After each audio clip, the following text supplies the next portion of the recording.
മധ്യേഷ്യയിലെ ഏറ്റവും വലിയ ഹിന്ദു ക്ഷേത്രം പ്രധാനമന്ത്രി നരേന്ദ്രമോദി അല്പസമയത്തിനകം ഉദ്ഘാടനം ചെയ്യും. തുടർന്ന് അദ്ദേഹം ഖത്തറിലേക്ക് യാത്ര തിരിക്കും.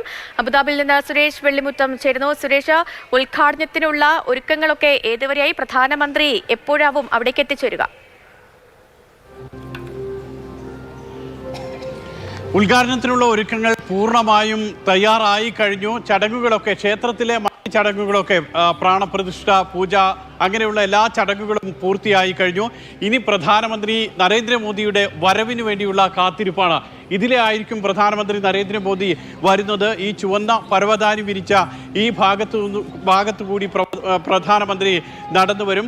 ഇതിന് രണ്ട് ഭാഗത്തുമായി ഗംഗ യമുന രണ്ട് നദികളുടെ സങ്കല്പമുണ്ട്. അവിടെ നിന്നും ലൈറ്റ് പ്രകാശകിരണം വരും. അങ്ങനെ ത്രിവേണി സംഗമമായിട്ടാണ് ഈ ഒരു ഭാഗത്തെ കരുതുന്നത്. ഇതുവഴിയാണ് പ്രധാനമന്ത്രി നരേന്ദ്രമോദി ക്ഷേത്രത്തിൻ്റെ സമർപ്പണത്തിന് വേണ്ടിയും കടന്നു വരിക. അതിനുശേഷം അദ്ദേഹം പടവുകൾ കയറി ക്ഷേത്രത്തിലേക്ക് പോവുകയും ക്ഷേത്രത്തിൽ പ്രാർത്ഥനാ ചടങ്ങുകളിലൊക്കെ അദ്ദേഹം പങ്കെടുക്കുന്നുണ്ട്. 2018 ഈ ക്ഷേത്രത്തിൻ്റെ മാതൃക പുറത്തുവിട്ടത് പ്രധാനമന്ത്രി നരേന്ദ്രമോദിയായിരുന്നു. 2019 ഡിസംബറിൽ ക്ഷേത്രത്തിൻ്റെ നിർമ്മാണ പ്രവർത്തനങ്ങൾ ആരംഭിച്ചു. ഇപ്പോൾ ഈ ക്ഷേത്രം ഉദ്ഘാടനത്തിന് വേണ്ടി ഇനി പ്രധാനമന്ത്രിക്ക് വേണ്ടിയിട്ടുള്ള കാത്തിരിപ്പിലാണ്. രാവിലെ ക്ഷേത്രത്തിലെ പ്രതിഷ്ഠകളിലൊക്കെ തന്നെ പ്രാണം നൽകുന്ന പ്രാണപ്രതിഷ്ഠാ ചടങ്ങുകൾ പൂർത്തിയായി. അതിനുശേഷം മറ്റ് കർമ്മങ്ങളൊക്കെ തന്നെ പൂർത്തിയായി, പൂജകൾ പൂർത്തിയായി. അതോടൊപ്പം മതേതരത്വത്തിൻ്റെ ഏറ്റവും വലിയ ഉദാഹരണമായി വാഴ്ത്തപ്പെടുന്ന ഫെസ്റ്റിവൽ ഓഫ് ഹാർമണി അത് നടന്നു. ഇവിടെയും നമുക്ക് കാണാൻ കഴിയും. ഇപ്പോൾ ഫെസ്റ്റിവൽ ഓഫ് ഹാർമണിയുടെ അല്ലെങ്കിൽ ഐക്യത്തിൻ്റെ ഒരു സ്തൂപമാണ് ക്ഷേത്രത്തിൻ്റെ മുന്നിലുള്ള ഇത്. ഇവിടെ മലയാളത്തിലടക്കം അത് എഴുതി വെച്ചിട്ടുമുണ്ട്.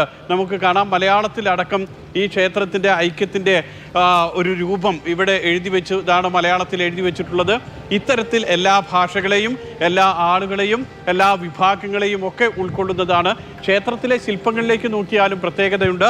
അവിടെ അറബ് സംസ്കാരം നമുക്ക് കാണാം, ഇന്ത്യൻ സംസ്കാരം കാണാം, രാമായണവും മഹാഭാരതവും അയ്യപ്പ ചരിതവും ഒക്കെ നമുക്ക് കാണാൻ കഴിയും. ഏതായാലും അറബ് ലോകത്ത് UAE-യിലെ മൂന്നാമത്തെ ക്ഷേത്രം അല്പസമയത്തിനകം വിശ്വാസികൾക്ക് മുന്നിൽ സമർപ്പിക്കും. ശരി സുരേഷ്.